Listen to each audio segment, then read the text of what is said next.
साक्षी, अभी मेरी नजर इस खबर पर पड़ी है जहां ये खबर जो है देवभूमि से आ रही है, जहां पे मानवता को शर्मसार करने वाला एक ऐसा ही मामला सामने आया है जहां 12 साल की एक लड़की, एक मासूम बच्ची के साथ दुष्व्यवहार किया गया, दुष्कर्म किया गया, उसका रेप किया गया और उसे छोड़ दिया गया।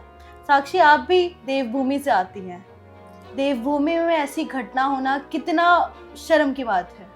जी मुस्कान, ये बहुत शर्मनाक घटना है। और आपको बता दें, नैनीताल पर्यटन स्थल है, काफ़ी लोग वहाँ पे जाते हैं। अभी छुट्टियों का टाइम है, लोग जा रहे हैं बड़ी तादाद में। आप चिल मारने के लिए जाते हैं उत्तराखंड में, और ऐसी घटना बहुत दर्दनाक है और बहुत दुखद है और शर्मनाक भी है। मुस्कान, मैं आपको बता दूं, देवभूमि उत्तराखंड देवों के नाम से जानी जाती है, जहां देवों का आवास होता है। आज ही मैं आपको बता दूं, आज केदारनाथ के कपाट खुले हैं, 4 धाम यात्रा शुरू हो चुकी है। और जो लड़की है वो 12 साल की है मुस्कान। और उत्तराखंड में हिंदू धर्म में मैं आपको बता दूं, जो लड़कियां होती है उसे कन्या स्वरूप माना जाता है और माता का एक स्वरूप माना जाता है, और उसके रूप में उसकी पूजा की जाती है। नवरात्रों में उस कन्या की पूजा की जाती है, और उस देवभूमि में उस कन्या के साथ, उस बच्ची के साथ, उस मासूम के साथ ऐसा दुष्कर्म बहुत शर्मनाक है मुस्कान। और जब मैंने ये खबर पढ़ी मुस्कान, मेरे दिल से इतना मेरे को गुस्सा भी आया, मुझे दर्द भी हुआ।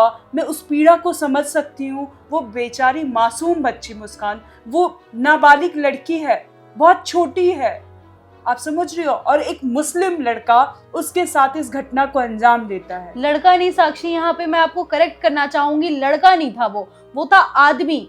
75 साल का वो आदमी था, और उसका नाम था, आपको बता दूं साक्षी, उस्मान, मोहम्मद उस्मान उसका नाम बताया जा रहा है उस आरोपी का। वो आरोपी इतना, मतलब कैसे कठोर दिल का हो सकता है कि वो एक छोटी सी बच्ची, उसके वो तो दादा पोती का उम्र का हो जाएंगे वो, अगर वो 12 साल की बच्ची है, और उस बुजुर्ग की जो उम्र बताई जा रही है आरोपी की, वो 75 साल बताई जा रही है। तो आप समझ सकते हैं कितना एज डिफरेंस है। और ये जो हुई है ये घटना, आपको बता दूं साक्षी में, कि वो आदमी जो है अपनी कार से कहीं जा रहा था, उस टाइम पे उसको वो बच्ची दिखाई देती है जो स्कूल से बाजार होते हुए अपनी घर को जा रही थी। ये बताया जा रहा है, आरोप लगाया जा रहा है कि उसने 200 रुपए का लालच दिया, कुछ पैसों का लालच दिया, कुछ चॉकलेट का लालच दिया, और उसके बाद उसको घर छोड़ने की बात कही। वहीं जब उसको अपने कार में बिठा लेता है, उसके बाद उसका जो है मन बदल जाता है और वो दुष्कर्म कर बैठता है उस लड़की के साथ, बच्ची के साथ। मुस्कान, मुझे समझ में नहीं आता कि ऐसा क्या मन बदलना। वो बच्ची है, वो बुढ़ा आदमी है, बुजुर्ग है, उसे अपनी उम्र का भी एहसास नहीं है। मुझे ऐसा लगता है ऐसी क्या हवस थी उसके अंदर जो उसने ऐसी इतनी छोटी मासूम बच्ची को उसको शिकार बनाया अपना। मैं उसको हफ्सी कहूंगी मुस्कान। वो उस आदमी को मैं इतना, मतलब कि मेरे को इतना गुस्सा है उस आदमी पर, मैं आज उसको हफ्सी बोलूंगी। एक आदमी जो होता है उसके अंदर इंसानियत होती है, लेकिन इस आदमी के अंदर इंसानियत भी नहीं थी। अपनी पोती की उम्र की लड़की के साथ इतना गलत करना, मतलब सही कहा साक्षी आपने, इतना भी क्या हवस है। अपनी उम्र तो देखिए, उस इंसान को अपनी उम्र का लिहाज तक नहीं है कि वो किस उम्र में, आधा कहा जाए तो उसका आधा पांव तो कब्र में है। बिल्कुल, मुंह में दांत नहीं है, पेट में आंत नहीं है, और अब बात तुम देख रहे हो कैसी कर रहा है वो, और कैसी हरकतें को अंजाम दे रहा है। क्या है ये, क्या मतलब कि आपको थोड़ा भी एहसास नहीं है आप किस के साथ क्या व्यवहार कर रहे हैं। हम जब बूढ़े हो जाते हैं तो हमें ये एहसास रहता है कि हमें बच्चों के साथ कैसे व्यवहार करना है, बड़ों के साथ कैसे व्यवहार करना है। और 75 साल उम्र, भाई अपनी उम्र तो देख लेता वो आदमी, एक बार तो देख लेता कि मैं इस उम्र का आदमी और और वो सोच भी कैसे सकता है कि इस ऐसी मासूम बच्ची के साथ मैं इस घटना को अंजाम दूं। 12 साल की मासूम बच्ची, तेरे अंदर, मतलब उस बुजुर्ग के अंदर इतनी हवस थी, ना उसने उम्र का लिहाज किया, ना उसने मासूमियत देखी, ना उस बच्ची को देखा, उसने कुछ नहीं देखा, उसने इंसानियत नहीं देखी, समाज का कुछ नहीं देखा।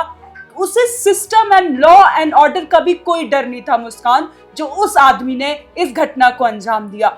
अभी मैं आपको बता दूं मुस्कान, नैनीताल शहर में टल्ली ताल और मल्ली ताल के सारे मार्केट बंद थे अभी तक जो हम खबरें पढ़ रहे थे, और सारी जो मुस्लिम दुकानें थी उनको बंद करा दिया गया था। काफी तोड़फोड़ मचाई गई है, मस्जिद के बाहर भी नारेबाजी हुई है, भीड़ बहुत आक्रामक हो गई थी, पुलिस बल ने उनको रोका।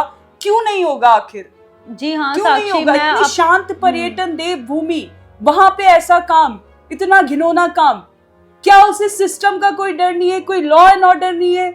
आखिर ऐसा क्यों?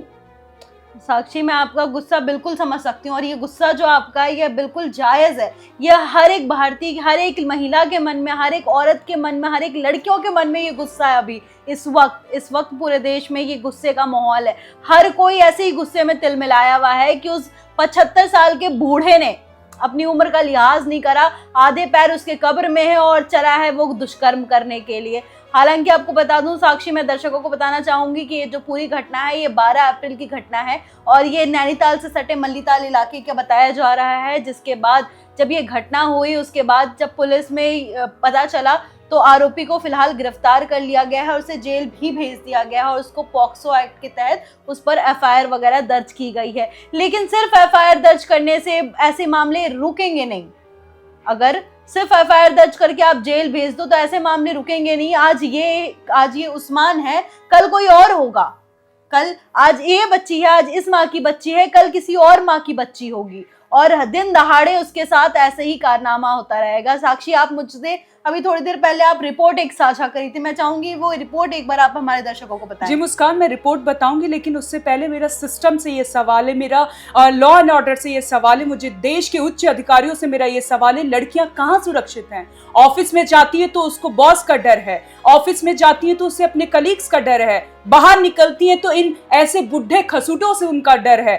कहाँ सुरक्षित है लड़कियां अपने घर में तक सुरक्षित नहीं है। साथ मैं वहीं आ रही हूँ मुस्कान कि अगर घर में है तो कभी चाचा उस पे गलत नजर रखता है, तो कभी उसके खुद के पिता जो जन्म देता है वो उस पे गलत नजर लगता है, तो कभी उसका दादा ही उसका रेप कर देता है। बताइए मुस्कान, मुझे ये सवाल, मेरे को ये जानना है, समाज से भी मेरा ये सवाल है कि लड़कियां कहाँ सुरक्षित हैं?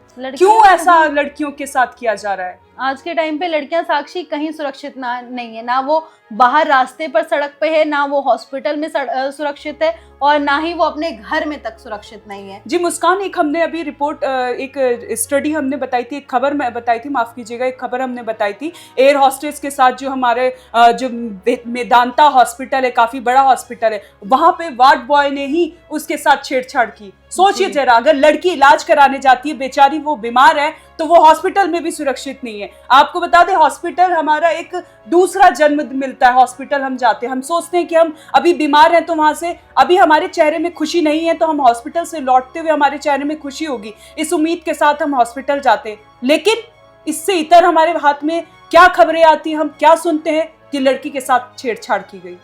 वारे सिस्टम, वारे लॉ, अब लड़की जाए तो जाए कहाँ? अब हम आंकड़ों में आते हैं। लड़की पैदा होना ही गलत है। अब तो यही है कि अगर लड़की पैदा हो गई, बाहर निकल गई तो भाई उसका रेप हो जाएगा। इससे अच्छा तो पहले ही मार दो, फिर तो बाद में तो तुम मार ही रहे हो। हर एक इंसान मिलके बाद में तो लड़की को मार ही रहा है ना, उसकी आत्मा को तो मार ही रहे हो ना। अगर रेप करने के बाद भी वो बच्ची बच जा रही है या फिर कोई लड़की बच जा रही है तो क्या फायदा है?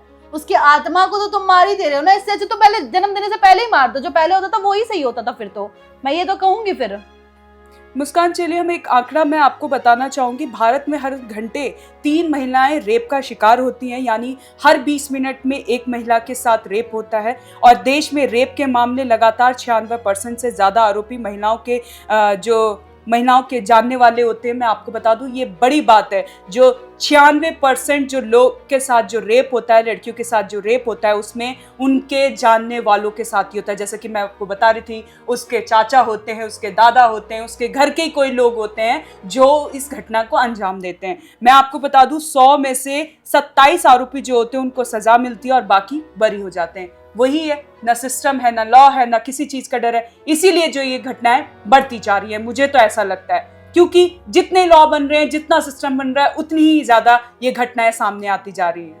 जी साक्षी जी, आपने जो ये आंकड़ा बताया बिल्कुल सही बताया है। और इसी के साथ मैं बता दूं, अभी जो ये नैनीताल का जो ये मामला सामने आया है, इसमें जब पता चला लोगों को, वहाँ पे हिंदू संगठनों को जब पता चला कि एक समुदाय के, मुस्लिम समुदाय के एक आदमी ने, एक 75 साल के बूढ़े ने जब रेप किया है, दुष्कर्म किया है एक छोटी सी मासूम बच्ची के साथ, तो जैसा आप अभी गुस्से में थे, वैसे नैनीताल की पूरी जो वहाँ के लोकल्स लोग हैं, वहाँ की जो हिंदू संगठन है और वहाँ की हर एक जो वासी है, वो पूरे गुस्से में है। और ये गुस्सा का जो कहर है, ये आप देख सकते हैं, ये तस्वीर आप देख सकते हैं। ये नैनीताल की तस्वीर आ रही है, नैनीताल से मल्लीताल का जो पूरा इलाका पड़ता है। साक्षी बता दूं कि ये पूरा अभी जो है बंद है प्रदर्शन के कारण। वहाँ के जो हिंदू संगठन है वो लगातार प्रदर्शन कर रहे हैं, जैसे कि आप इस तस्वीर में देख सकते हैं। और प्रदर्शन ही नहीं साक्षी, इसके साथ ही मैं आपको बता दूं कि इसमें जो है अब एक पॉलिटिकल एंगल भी आ रहा है कि अब इसके बाद जब हिंदू संगठनों ने यहाँ पे जो प्रदर्शन किया है, इसके बाद मस्जिदों में भी, वहाँ के नैनीताल के मस्जिदों में भी तोड़फोड़ की गई है। जी मुस्कान, क्योंकि लोगों में बहुत आक्रोश है और जो लड़का है, जो बुढ़ा खसूट है जिसने इस घटना को अंजाम दिया है, वो एक मुस्लिम है, उस्मान उसका नाम है। इस वजह से लोगों में बहुत आक्रोश है और हिंदू संगठन के लोगों में इतना आक्रोश है कि उन्होंने मस्जिद के बाहर खड़े होकर खूब हंगामा किया।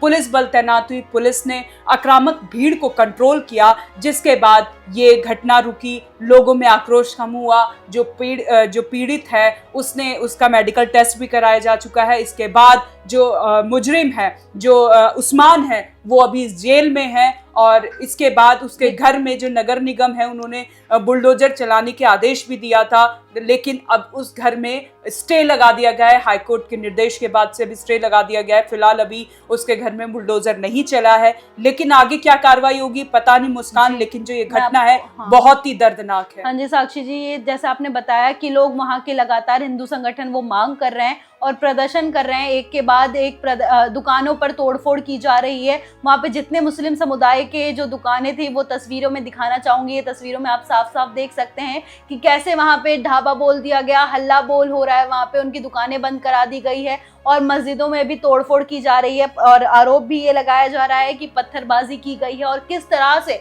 नारे लगाए जा रहे हैं। उस बच्ची को न्याय दिलाने के लिए पूरा हिंदू संगठन एक साथ उतर आया है। पूरे नैनीताल बंद है। जितने बुकिंग्स वगैरह जो हो रखे थे साक्षी, मैं आपको बताना चाहूंगी कि वो कैंसिल करा दिए गए हैं। और इस तस्वीर में भी आप साफ साफ देख सकते हैं कि नैनीताल जो एक खूबसूरत झीलों का शहर माना जाता है, वो किस तरह से अभी बेजान और बंजर पड़ा हुआ है। इस तस्वीर में भी आप देख सकते हैं। वही साक्षी मैं बताना चाहूंगी अपने दर्शकों को कि नैनीताल का जो झील है, नैनी झील, वो भी पूरा, वहाँ पे भी सन्नाटा पसरा होता है। उस झील को शहर का दिल माना जाता है, दिल कहा जाता है। वो झील में भी सन्नाटा पसरा हुआ है, पूरी नैनीताल में सन्नाटा पसरा हुआ है। लोग वहाँ पे शोक का लहर मना रहे हैं कि मतलब ऐसा देवभूमि में ऐसी बर्बरता, ऐसी घटना, ऐसा दुष्कर्म किसी ने सोचा भी नहीं था।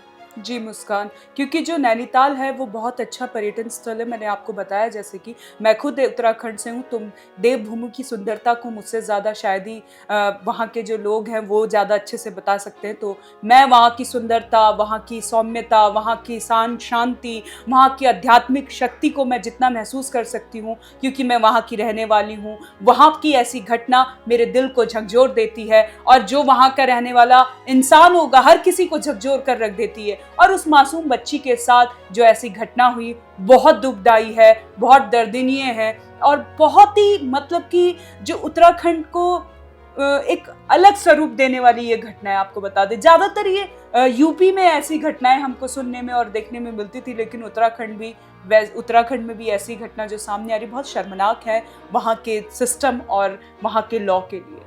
जी बिल्कुल साक्षी जी, और आप सभी इस बात पर कमेंट करके बताइए कि उस आरोपी को क्या सज़ा मिलनी चाहिए और लड़कियां कहाँ सुरक्षित है। आप खुद ही बताइए हमें कमेंट करके कि आखिर लड़कियां कहाँ सुरक्षित है, आखिर बच्चियां कहाँ सुरक्षित है, लड़कियां जाए तो आखिर जाए कहाँ। इस बात का कमेंट में आप जवाब ज़रूर दीजिएगा, क्योंकि सवाल बड़ा है साक्षी जी कि लड़कियां आखिर सुरक्षित कहाँ हैं। तो ऐसी ही तमाम बड़ी खबरों के लिए देखते रहे ONOG न्यूज़। धन्यवाद।